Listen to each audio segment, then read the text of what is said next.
I flew in from France to Chicago without telling anyone, hoping to surprise my father. But instead, I found him dying in an intensive care unit. Meanwhile, my unemployed husband, the man who promised to take care of him, was partying on a luxury yacht, burning through my money on expensive liquor and his mistress. He had no idea what I was about to do next, until every one of his payment cards stopped working. And that was just the beginning. But before I tell you what I did after that, hit the like button and subscribe, because right now I'm going to tell you everything. My name is Laura Hill, 35 years old, CEO of a fashion company based in Chicago. But that day, I was no longer the woman leading big campaigns, only a daughter flying across the Atlantic, carrying an Hermes silk scarf to give to my father. The business trip to France was supposed to last 2 more months, filled with meetings on brand expansion strategies.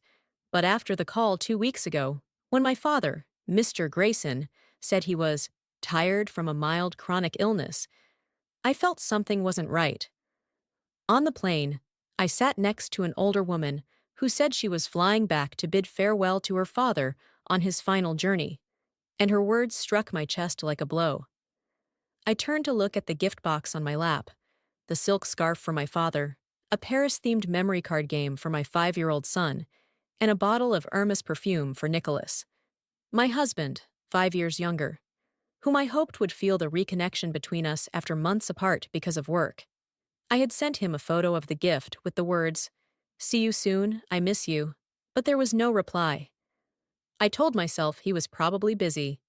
The plane landed at O'Hare at 5 a.m. The sky was gray.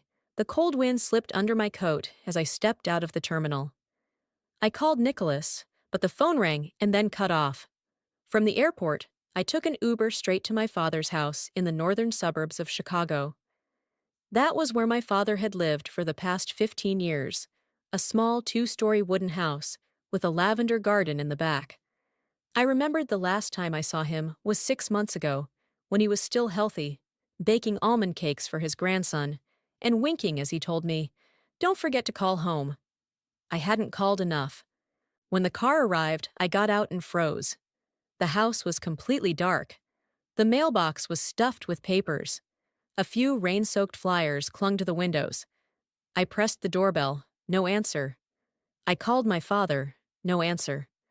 I called Nicholas, still voicemail. My heart felt like it was sinking. Nicholas usually posted pictures of our son on Facebook, but the last time was over 3 weeks ago. I scrolled through his Instagram, only to find a few dim bar stories, nothing mentioning family. The air grew thicker with things that didn't make sense. I began to walk around to the back, intending to look through the kitchen window, when the phone rang, an unknown number. A doctor's voice came from the other end. "Hello, I'm calling from Northwestern Memorial Hospital. Mr. Grayson Hill, your father, was admitted to the ICU 10 days ago due to a severe stroke. He is still under special monitoring." I froze, my heart stabbed with pain. In that moment, I knew I had come home, but there was no one there waiting anymore. My legs went numb at my father's gate, the phone still in my hand from the call that had ended less than 30 seconds ago. The words echoed in my head, drilling into my chest like needles. Severe stroke. Admitted 10 days ago. No family caretaker except Ms. Ruby, a distant relative. I don't remember how I hailed a cab, only that a few minutes later I was in the back of a yellow car, staring out the window, gripping my phone as if it could turn back time. On the way to Northwestern Memorial Hospital, I called Nicholas again. The phone rang 3 times and went to voicemail. I left a message, my voice hoarse. "Nicholas, I'm on my way to the ICU. Did you know about this? Where are you?" I hung up, then dialed again. Voicemail. I leaned my head against the glass, the morning wind skimming over the buildings. 10 days. My father had been in the ICU for 10 days. And I, the woman who prided herself on always being in control, had no idea. I remembered the last time I spoke with Nicholas. It was last Monday night. I told him about work in France, asked about our son, and he laughed, saying, "Just small stuff. Focus on your deal over there. I've got this." When I pressed, "Is Dad okay?" He only answered shortly. The old man's sleeping more, probably the weather. Not a word about the hospital. Not a single warning. The more I thought about it, the more I felt something was terribly wrong. Nicholas had been an Uber driver, but he'd been unemployed for 2 months before I left for France. We had an agreement. I'd handle the finances, he'd take care of our son and keep an eye on my father, who had underlying conditions but still lived alone. I'd been regularly transferring money into our shared expense fund, the supplementary credit card, the linked bank account, enough for him to manage everything at home without pressure. But clearly, he hadn't done his part. The car turned onto the main road leading to the hospital. The sign flashed red and white.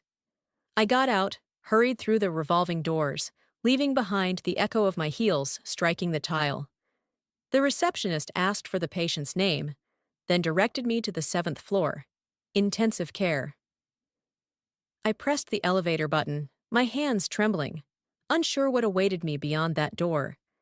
In the brief moment between floors, I pulled out my phone again, dialed Nicholas. The 5th time that morning. Voicemail.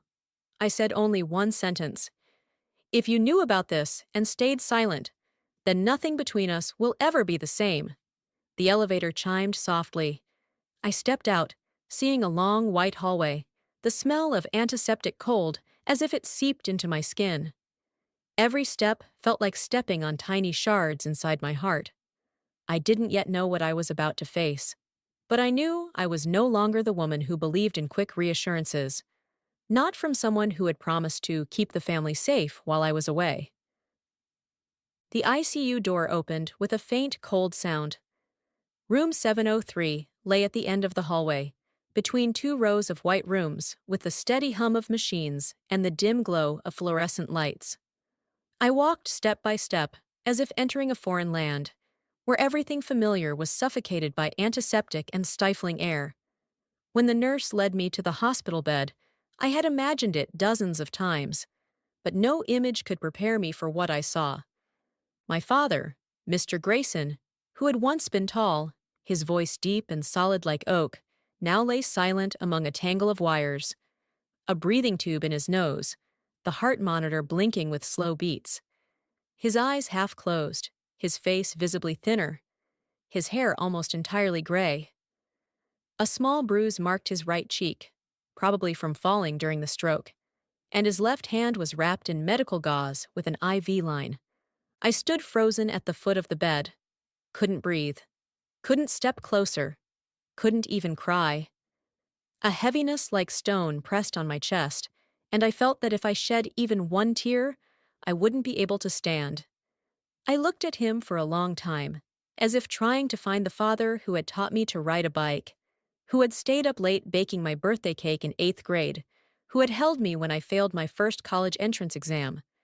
And I saw a man who was still him, but also no longer him. I sank down by the bed, placed my hand on his, the hand dry and cold like the hospital walls. At that moment, as if by a miracle, he opened his eyes.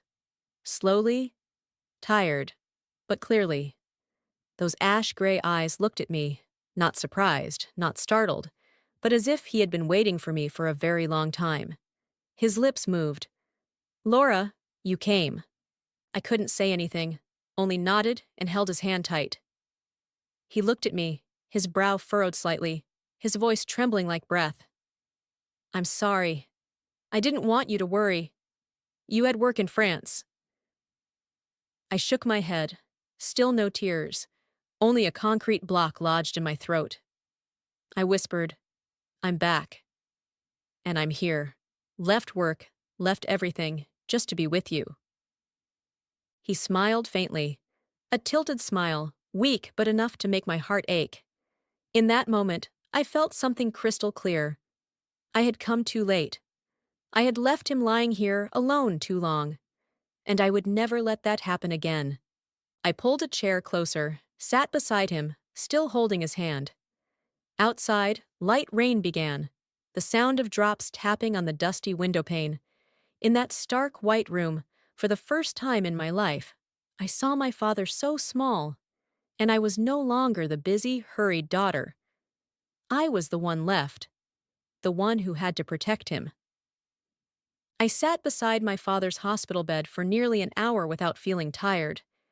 Maybe because I didn't dare leave. Every time he closed his eyes to rest, I tensed up, watching his chest rise and fall, afraid that this might be the last moment. When the nurse gently told me to step out so they could check his medication and IV, I finally left the chair. Out in the hallway, I scrolled through my contacts and called Ruby. My cousin, the one the doctor had said was the only person visiting the hospital these past few days. She picked up after 2 rings. Laura? Ruby's voice was surprised.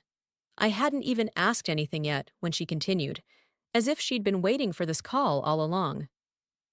You came back? I'm sorry. I should have called you sooner, but Nicholas told me not to make a fuss. I froze in the middle of the hallway. Nicholas knew? I tried to keep my voice steady. Ruby hesitated. He was the first one who knew about Uncle Grayson collapsing in the bathroom. Nicholas was the one who signed the papers, allowing the ambulance to take him to Northwestern Memorial, but he said it was just low blood pressure, nothing serious, and that if I called you, you'd get worried. It would affect your work in Europe.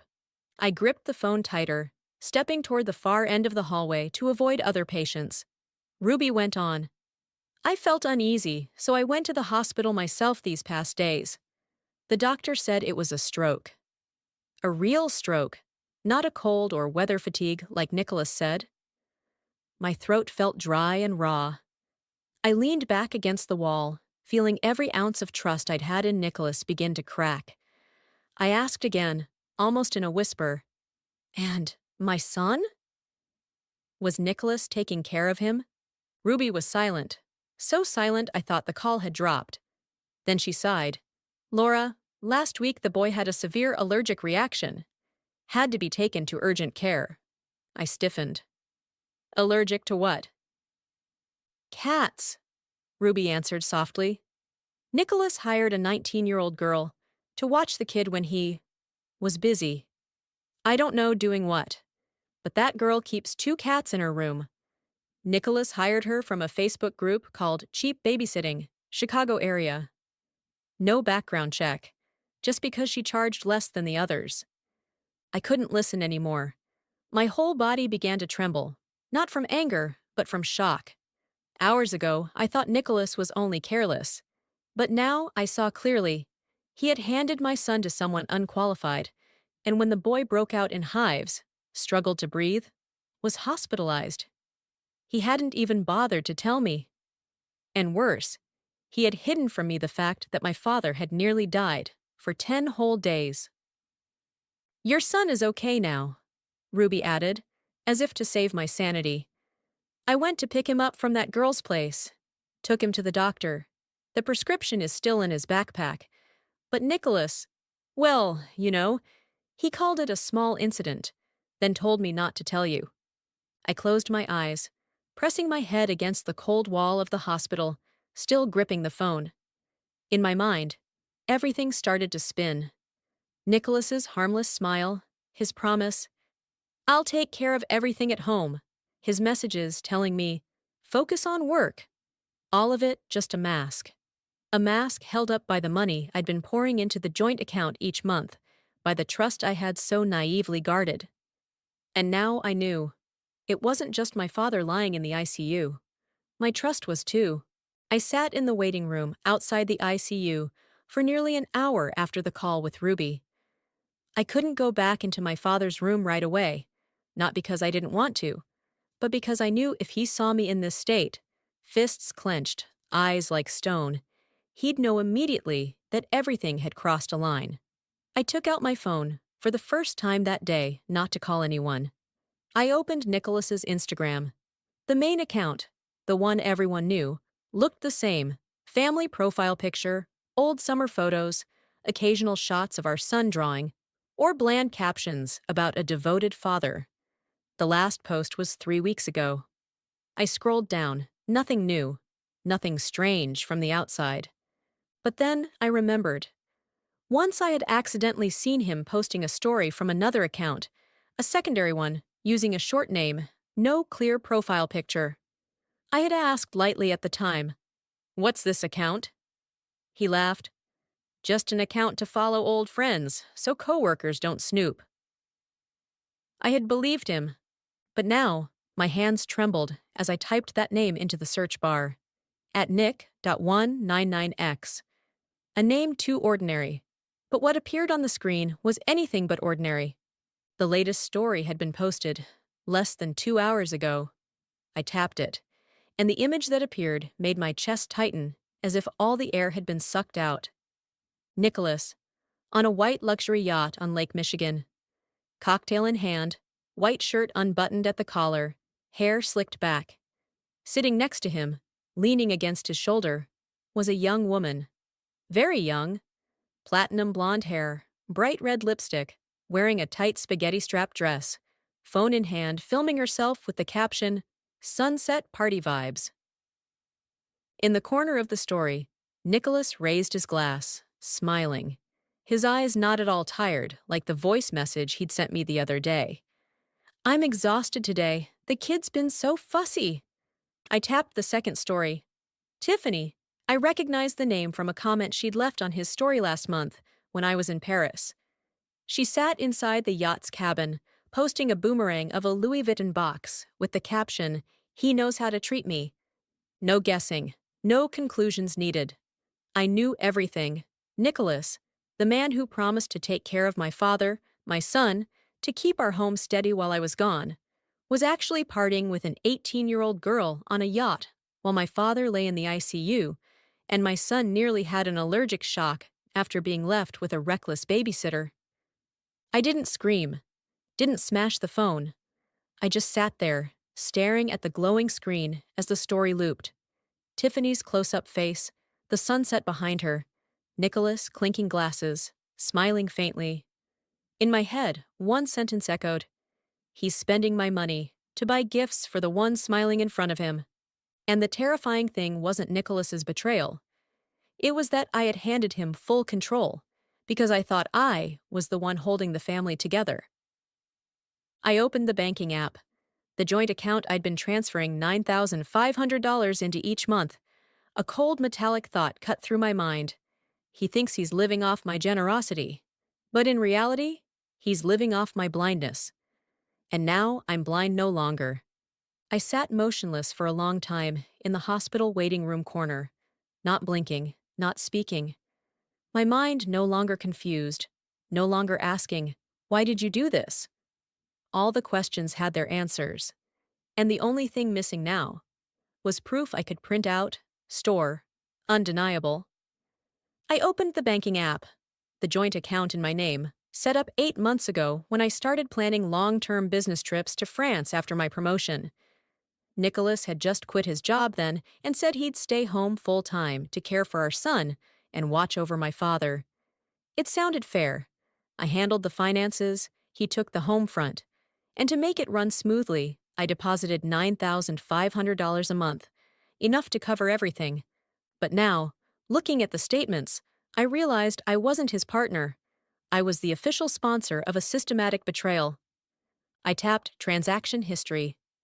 Within 10 seconds, my eyes scanned lines of spending like hammers striking my skull. $1,480. Louis Vuitton. Michigan Avenue. 4th of this month. $3,950. RentTheYachtNow.com. Lake Michigan. 5th. $642. RPM steak. Dinner for 2. Same day. 3 transactions. Neat, clear, undeniable. He had rented a yacht, wined and dined his mistress, bought expensive designer bags. Right in the week my father was admitted to the ICU, and my son nearly went into an allergic shock. And that was just the tip of the iceberg. I scrolled further. Dozens more. Sephora Cosmetics, weekend hotels, luxury Ubers, spas, flowers, even a Netflix Hulu Disney Plus premium package for a year, recipient listed as T. Sanders. I didn't note each one anymore. I just looked at the total spending, $8,729 in 10 days. I opened the filter, reviewed the last 2 months. My heart skipped. $28,996. My eyes widened, not because of the number, but because of its meaning. In just the past 2 months, Nicholas had burned through almost all the money I sent, money I'd saved for half a year.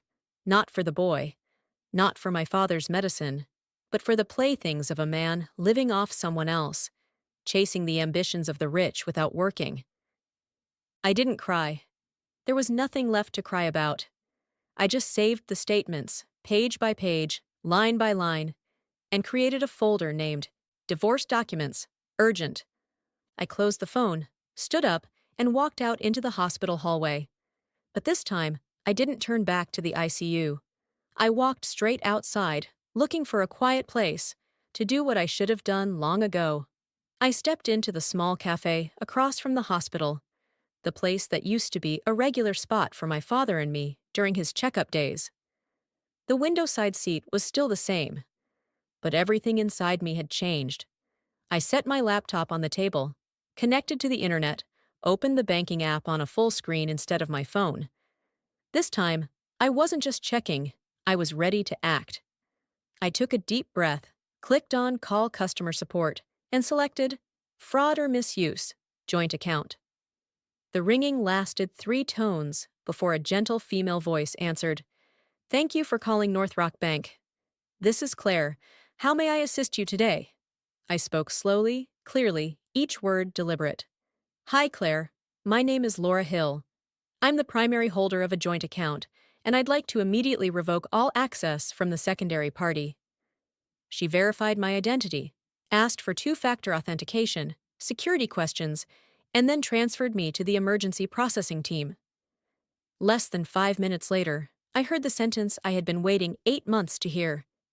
"We've locked all secondary cards, disabled access from the alternate phone and email. All new spending requests will now require your direct approval." I nodded, though she couldn't see, and said, "Thank you. And please send the past 6 months of transaction reports to my legal email. I'll need them within the next 24 hours. The call ended.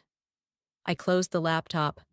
The coffee in front of me had gone cold, but something inside me warmed, not out of vengeance, not out of relief, but because for the first time, I had cut off a lifeline that ran from my bank account into someone else's deception. I thought I'd feel shaky or guilty, but no, I felt light. As if I had just removed an invisible collar, one made of expectations, sacrifice, and the illusion of a family worth saving at all costs. Nicholas probably didn't know yet that the card had been disabled. Maybe he was standing at the register of an expensive restaurant. Maybe withdrawing cash to buy Tiffany flowers. Maybe booking another resort night. But I no longer cared. Because from now on, he wouldn't be spending another cent of mine. And I had no more hope for him. No more responsibility. No more self-deception. No more. The call came in at 8:37 p.m. The screen flashed Nicholas, the emojis he'd chosen himself years ago during his first months as a dad. Back then, I found it sweet. Now, looking at the baby bottle and stack of money, all I saw was irony. I didn't pick up immediately, let it ring 3 times before lifting the phone to my ear. I said nothing, letting him start. Nicholas's voice burst out, full of panic. "Laura! What the hell did you do? My card just got declined at the restaurant. I'm standing at the counter with some guys. They were about to hook me up with a driving job for their boss. What the hell did you do to the account?" I kept my tone calm. "You're not calling to ask if my father is still alive, or how your son is doing with his cough. But because your card got declined?" Silence. Then Nicholas snapped, "Don't change the subject. You're blowing this way out of proportion. I need money to handle things. I've got the house, the kid, everything. You know this." I let out a quiet laugh. Not because it was funny, but because his words felt like a scene from a tired old play. "You spent nearly $40,000 in 2 months, on a yacht, a Louis Vuitton bag, a $600 steak dinner, hotel rooms, Sephora, flowers for Tiffany, even Netflix Premium. Is that what you call handling the house?" He went quiet. I heard footsteps, probably moving away from the register. His tone softened to pleading. I just needed some space. I've been stressed. Being home all the time. You're always gone. I had no one to talk to. Tiffany is just a friend. She listens, not like you.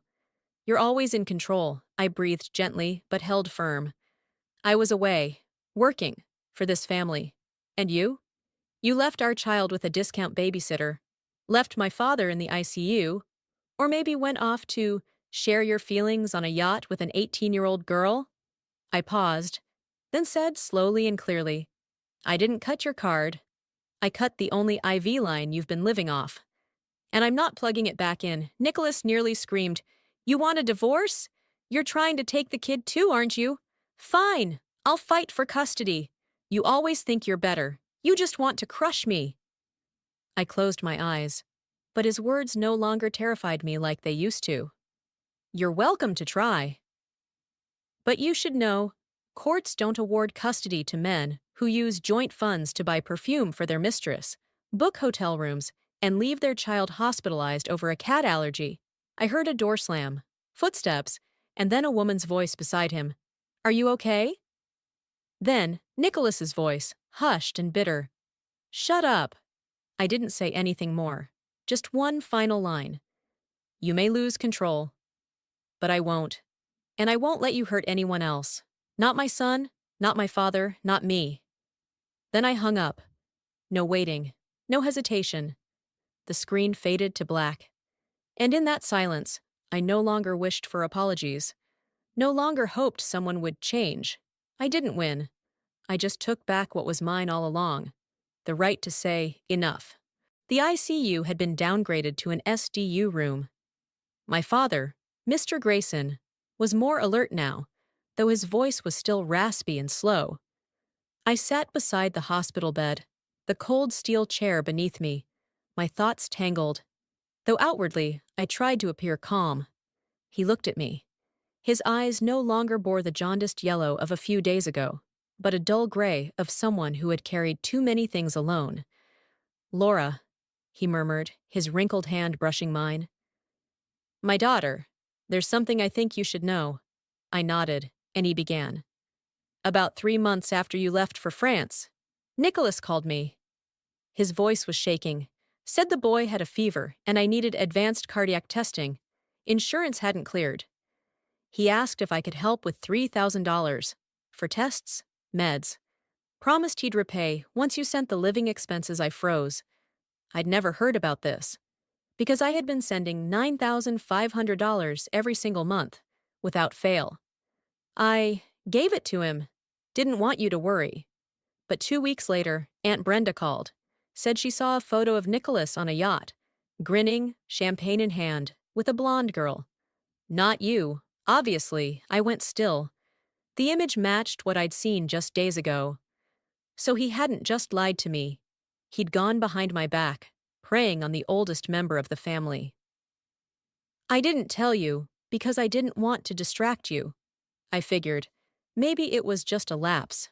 Maybe he'd change. But the next month, he called again. This time asking for $2,200. Said a doctor recommended I be admitted for monitoring, but I never saw any doctor. He never even took me. His voice caught. I heard not just age but shame, not over the money, but over being treated like a fool. I was wrong not to tell you. I just didn't want to break your heart.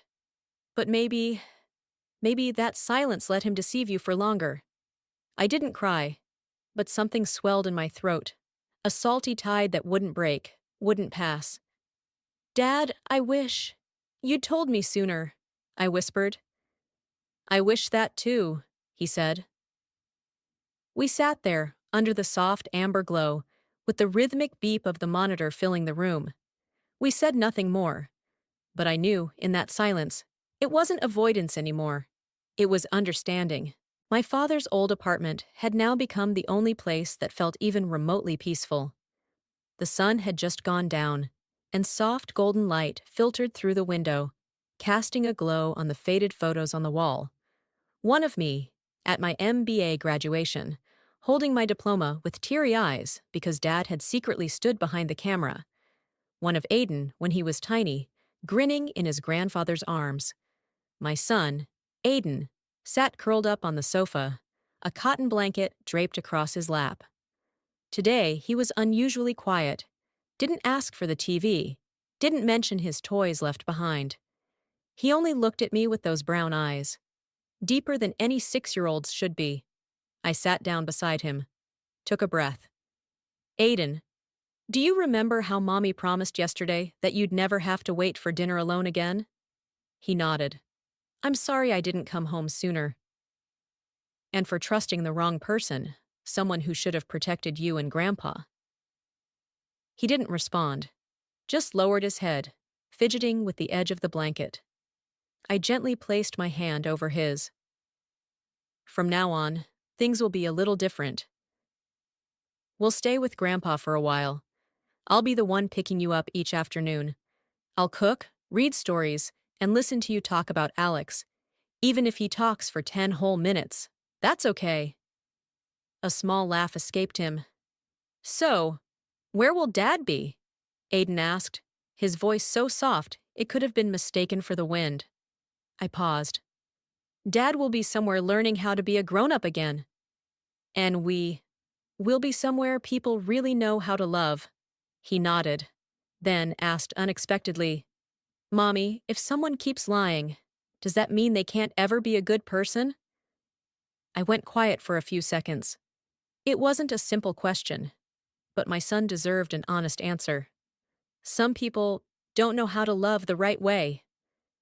And some people, even after getting hurt, still don't let their heart harden.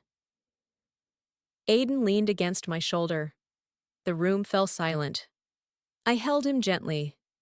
So, are you the good one or the hurt one? I'm someone learning how to forgive without forgetting the lesson. Just like you are learning how to grow up without losing your kindness. He didn't answer, but his little hand gripped mine tighter. And I knew that this moment was the beginning of a new chapter, where I was no longer just the CEO of a corporation, but the sole, steady, and warm guide through the world for my son. That morning, I dressed Aiden in his forest green sweater, the one he insisted on wearing to anything important. Fall had arrived in Chicago, the air crisp and cool, but inside, I felt clearer and calmer than ever. We walked down the hospital hallway, his little feet tapping alongside mine, his hand tightly gripping my coat as if afraid of getting lost. I knocked softly on the SDU room door and pushed it open. My father was still weak, but for the first time since being hospitalized, he smiled, really smiled, at the sight of his grandson peeking shyly through the doorway. Grandpa, Aiden whispered, moving toward the bed. I sat down beside them, watching the two of them, one aged by time, one growing day by day. And I realized this was the foundation I wanted to rebuild everything on. I pulled out my phone, opened the banking app. The joint account I'd revoked access to 3 days ago now had one name only. Mine. The secondary card under Nicholas's name had been canceled. Every auto payment, from streaming subscriptions to his Apple Pay card, had been blocked. What I felt wasn't rage or sorrow, but clarity. Like I'd finally cleaned out the attic of a house long filled with the stench of blind trust. I sent an email to my accountant. Starting next month, route all company salary payments to my new account, under my name only. No more joint funds, no more sharing, no more open doors for someone like Nicholas to live off my dreams and my child's innocence. Then I opened my laptop and began to list a reputable part-time school near Dad's home, a family lawyer specializing in custody, a financial abuse recovery organization, where I plan to offer both skills and donations, and a savings account solely for Aiden, in my name alone, so no one could ever touch his future again. My father dozed off. Aiden rested his head on my arm, his eyes heavy with sleep. I kissed his forehead gently, and for the first time in years, I wasn't afraid of tomorrow, because this time, I was the one at the wheel. 2 weeks later, an unexpected piece of good news arrived. The doctors announced that Mr. Grayson, my father, had recovered far better than expected. Neurological exams showed his reflexes and memory were almost fully restored. Though some light physical therapy was still needed, he was 90% back to his pre-stroke state.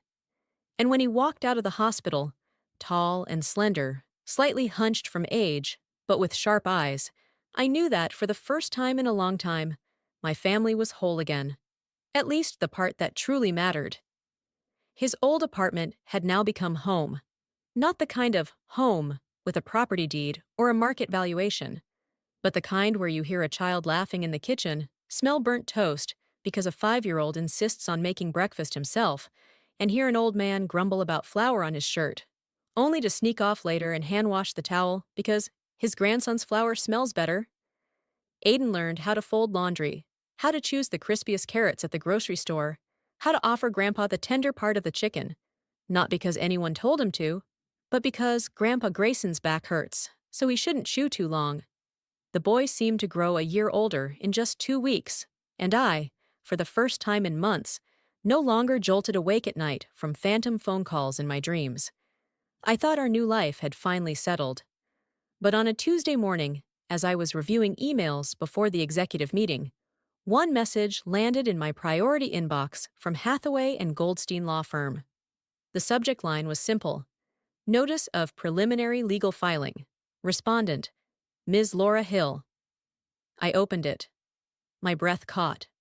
Nicholas had hired a lawyer. He was demanding an equitable split of marital assets, referencing shared custody of Aiden, and listing a long series of immeasurable contributions, like caring for father-in-law and logistical support during wife's overseas duties. Worse, on his asset claim list were the second apartment in Charleston, the investment stock portfolio under my name, and 70% of the Aiden Foundation Scholarship Fund, a fund I'd built entirely from my personal earnings last year. I sat in silence, not because of the money, but because that list read like someone who had never loved me. Or more accurately, only loved what I had created. I called James Carlson, my attorney. I didn't want to understand Nicholas's motives anymore. I only knew one thing: the legal battle had begun, and I would not take a single step back. That night, I didn't mention anything to Aiden. We rewatched an old video of him learning to walk, where he tumbled straight into Grandpa's arms, and the two of them burst into laughter. Aiden turned to me and asked, "Mommy, can we stay here forever?" I brushed back his hair. "If you want to, then yes." He nodded, then fell asleep on my lap. The soft yellow light washed over that tiny face, the face I now knew I would do anything to protect. Even if it meant facing the man I once called my husband, from across a courtroom bench. The next morning, my attorney James Carlson and I went to Cook County Court to file an official response. Response to petition for dissolution of marriage and request for sole legal and physical custody. James had already prepared a thick dossier, complete with financial evidence, my father's medical records, and legal documentation proving my personal ownership of each disputed asset. Everything Nicholas had listed as marital property was in fact exclusively mine. The Charleston apartment had been purchased with an inheritance from my aunt. The investment portfolio had been built from my CEO salary before marriage. And the Aiden Foundation Scholarship Fund had clear ownership contracts and account statements solely in my name. We also submitted a request for emergency custody hearing, asking the court to issue a temporary ruling to ensure Aiden wouldn't be removed from the state or have his current living conditions disrupted. Attached was a sworn statement from Aiden's primary doctor, confirming that he had shown signs of emotional distress while living with Nicholas, especially following the incident of being left alone at a restaurant last month. That afternoon, we had our first meeting with Nicholas's attorney, a sharp woman named Carla Brewer, from Hathaway and Goldstein. When James cited Illinois law on personal property exemptions, she argued that Nicholas had contributed to caring for his father-in-law and raising their child, to which James responded coldly, "Emotional labor is not a basis for financial entitlement in Illinois courts."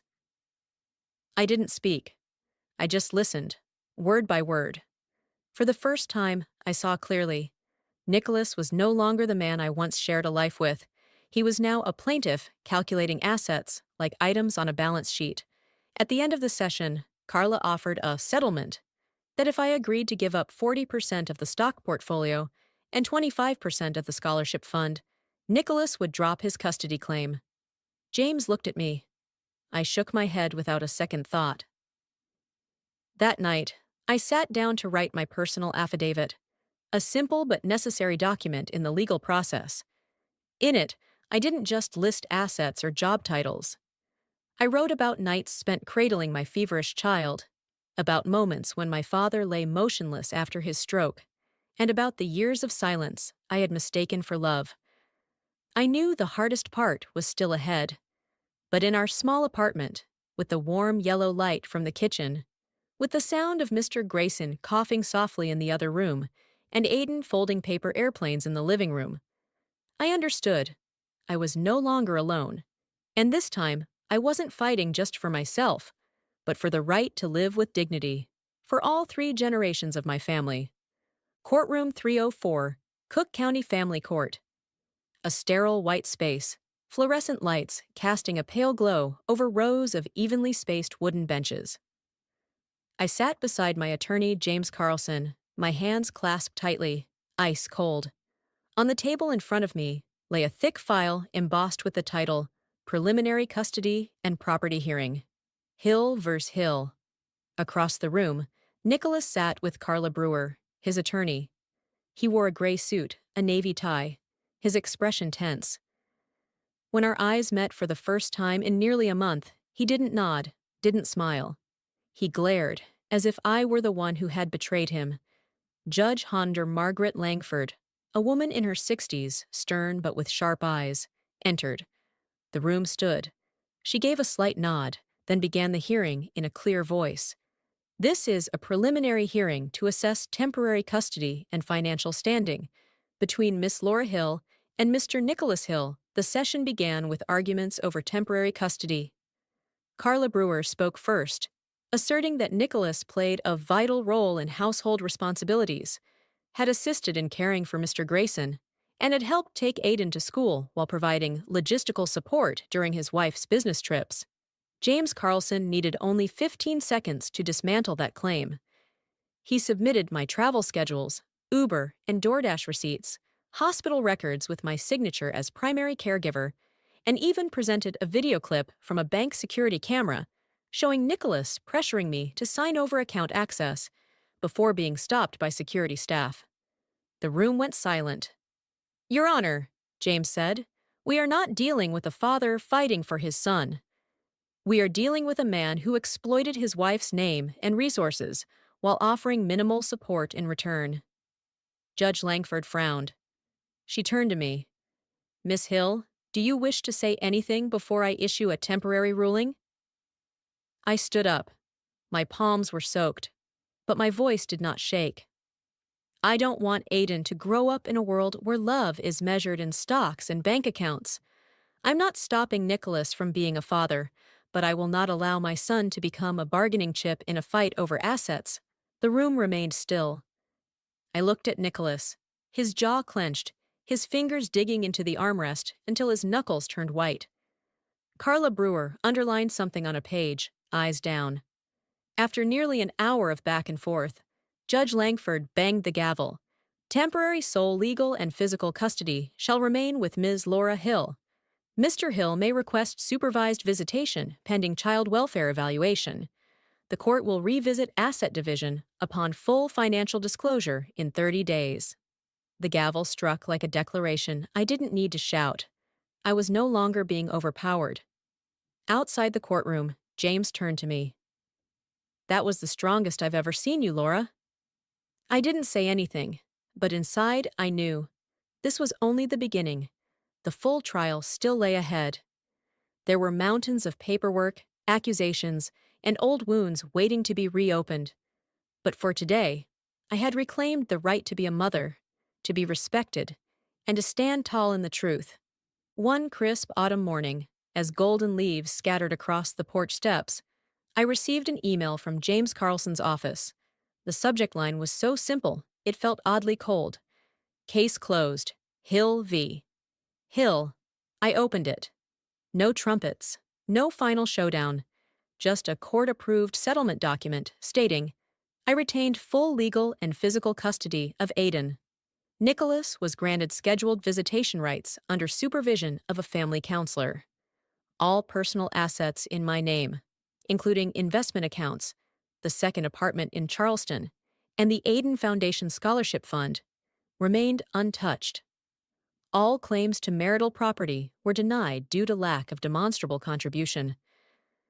I sat still for a long moment, not out of joy, but because something heavy had finally lifted. No more court summons, no more emergency calls from attorneys, no more sleepless nights wondering, what did I do wrong? Aiden sat at the breakfast table, slicing an apple with a plastic knife, chattering about school. He had my slightly curly hair, but his eyes, they were pure Grandpa Grayson, sharp and bright. He looked up and asked, Mommy, when can we visit Grandpa Grayson again? I smiled. This weekend, if you want to bring him a pie. He nodded enthusiastically and returned to his breakfast. That afternoon, I took Aiden to the park near our home. The air was brisk, but sunlight glowed through the trees. I paused at a familiar bench, the one I used to sit on alone in those first months after leaving the old house. This time, it felt different. I wasn't carrying scars, I was carrying lessons. I pulled out my phone and reopened a draft I'd written before the hearing, a piece I had never dared to publish. Its title, Motherhood is Not a Role, It's Real Life. I hit post, no longer afraid of what anyone might think. That evening, Mr. Grayson called on FaceTime from the rehab center. His eyes lit up when he saw Aiden strumming a toy guitar. The kid's got talent, he said, voice raspy but strong. I replied, I'll enroll him in piano. If you agree to be his audience? He chuckled, the kind of laugh I hadn't heard in a long time, not because of the stroke, but because for too long our family had been silent in pain. I knew Nicholas would return someday, not into my life, but into Aiden's. And when that happened, I would be ready. Not as a betrayed wife, but as a mother, calm and strong enough to teach my son the difference between love and possession. I didn't write books, I didn't vlog, I didn't appear on talk shows, but I shared my story, not for revenge, but so that other women would know. Being hurt doesn't mean you were wrong. Choosing to leave doesn't mean you're ungrateful. And sometimes, healing doesn't start with someone else's apology, but with your own quiet truth. I deserve this peace. That was my story. If you've ever been forced into silence or hurt by someone you loved, you are not alone. Share this video with a woman you care about, because sometimes just one true story is enough to help someone begin to rise. Don't forget to hit like, subscribe, and leave a comment. Where are you watching this from? Thank you for staying till the end. We'll meet again in stories that truly touch the heart.